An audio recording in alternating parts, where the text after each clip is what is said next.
There is a moment, a single heartbeat really, right before you get pulled into a relationship with a narcissist, where your gut already knows the truth. It whispers it once, quietly, before your heart drowns it out. And almost every empath I have ever spoken with says the exact same sentence afterward, like a confession. I felt it. I just didn't trust myself enough to listen. Tonight, we build your radar. Not vague intuition, an actual system. The cold psychological signs layered with the older esoteric read on what is truly happening in the space between you and them. Jung would say you are never simply meeting a person in these moments. You are meeting your own unclaimed shadow, mirrored back at you through someone who has already weaponized theirs. By the end of this, you will never again wonder, months later, why you didn't see it coming.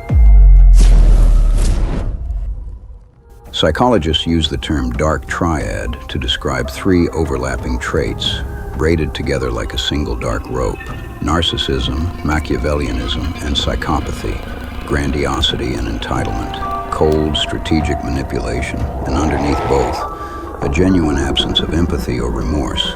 Not every difficult person carries all three, but the specific pattern that hooks empaths again and again almost always blends covert narcissism with Machiavellian charm.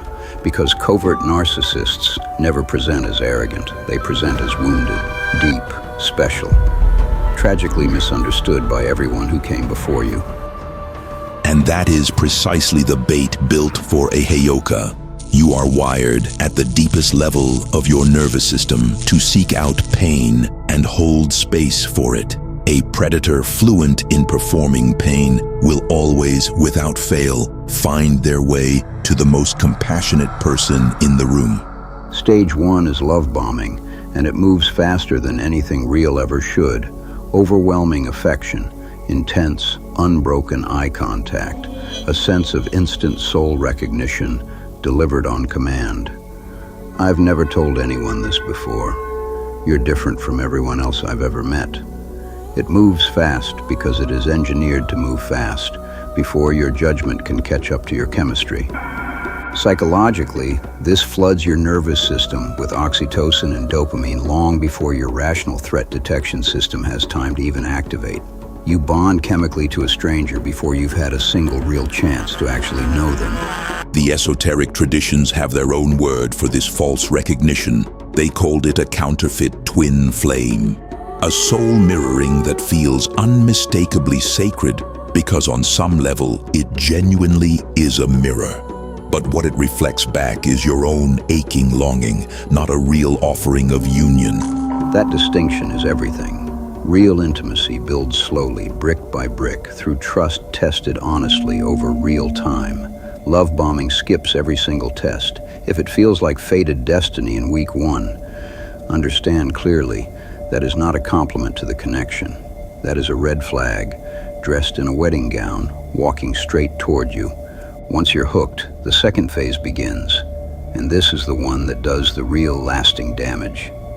Psychologists call it DARVO: deny, attack, reverse victim, and offender. Learn this acronym. It will save you years. You bring up something that hurt you. They deny it ever happened, flatly, without hesitation. Then they attack your memory, your tone, your sensitivity, delivered with total conviction. And by the end of the conversation, somehow, impossibly, you're the one apologizing. You're the one who did something wrong, and you can't quite explain how that happened. In shadow work, this is projection at its most corrosive, its most surgical. They cannot own their own darkness, so they place it directly onto you. And because you are porous by nature, because you are built as a mirror, you absorb it without resistance. You begin, slowly and then all at once, to believe the reflection they've painted actually is you. This is precisely how a healthy, discerning person slowly starts questioning their own sanity from the inside out. It is not weakness on your part. It is a deliberate erosion, sometimes conscious on their end, sometimes not, of your ability to trust your own perception of reality itself. There's one more phase almost nobody warns you about. and it's the one that catches even people who did everything right. Psychologists call it hoovering, named exactly like the vacuum because that's precisely what it does. The moment you finally create distance, walk away, go quiet, the love bombing switches back on instantly, as if a switch got flipped. The apology texts, the "I've changed," the sudden perfectly timed crisis that only you can help with. In esoteric language, this is the predator sensing the cord going slack and pulling hard before it can fully release. It is rarely genuine remorse. It is far more often a reflex, the loss of supply triggering panic, not love. Expect it. Name it the moment it arrives. The Hoover only works on someone who doesn't yet know it's coming. Here's the question everyone eventually asks, usually from someone who's never lived it. If it's that bad, why didn't you just leave? Let's actually answer that, because the answer isn't weakness. It's neurochemistry, and it's got a name: trauma bonding. The mechanism is intermittent reinforcement, the same principle that makes slot machines addictive. If a reward comes every single time, your brain stops caring much. But if it comes unpredictably, sometimes generous, sometimes withheld, no way to know which, your brain locks onto it harder than almost anything else. A partner who is cruel on Tuesday and devastatingly tender on Wednesday isn't being inconsistent by accident. Whether they know it or not, that unpredictability is what welds you to them at a level far below conscious choice. The old traditions understood this as a kind of soul tether, a cord that forms not through love, but through unresolved longing, kept perpetually unresolved. You are not chasing the good moments because they're good. You are chasing them because they're rare, and your nervous system has been trained to treat rare as precious. This is why willpower alone rarely breaks a trauma bond. You are not fighting a bad decision.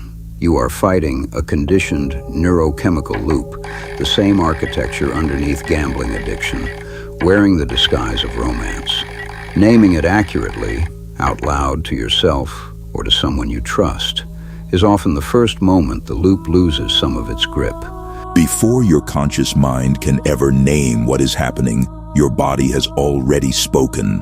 A tightness behind the sternum, a subtle, nameless nausea, the distinct sense of being watched rather than truly seen. This is not superstition, it's neuroception again, the same nervous system architecture we explored in the Heyoka episode.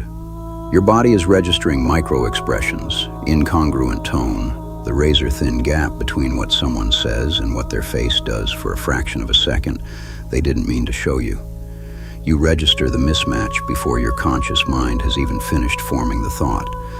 The old traditions had a name for this too: discernment of spirits, not judgment, not paranoia, but a trained ability to sense the actual quality of energy behind a person's words, entirely independent of what those words claim to be true.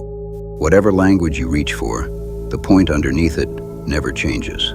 Stop overriding that first, early gut signal with hope, with "maybe I'm wrong," with "but they seem so sincere." That signal fired for a reason, and it is very rarely wrong. So here is your checklist, built to be used the next time your gut goes quiet and your heart gets loud. Not to make you paranoid, to make you sovereign. 1. Does affection escalate faster than trust has actually been earned? If yes, slow down deliberately, on purpose, even if it visibly disappoints them. 2. When you express a boundary or a hurt feeling, do they genuinely engage with it? Or do they flip the entire story until somehow you're the one comforting them? 3. Do you find yourself explaining your own reactions to other people, quietly trying to convince yourself you're not overreacting?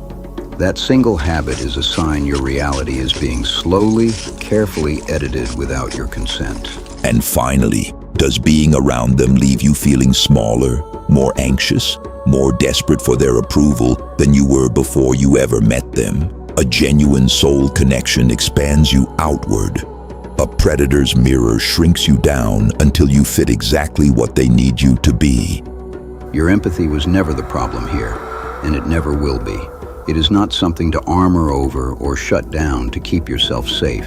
The goal was never to trust people less. The goal is to trust yourself enough to listen the instant something feels wrong, before your heart gets the chance to talk you out of what you already know. The sacred clown reflects what others hide from themselves, but a wise Heyoka also learns, over time and often at great cost, which mirrors are safe to hold up, and which ones are only ever being used to devour the very light they were offered. If you have lived through this, if you are only now watching this, realizing that what happened to you actually had a name, you are not alone, and you were never crazy. You saw it clearly the entire time. You just needed someone to finally say so. Next time we go back further into why this pain sometimes isn't damage at all. It's initiation. Stay lit.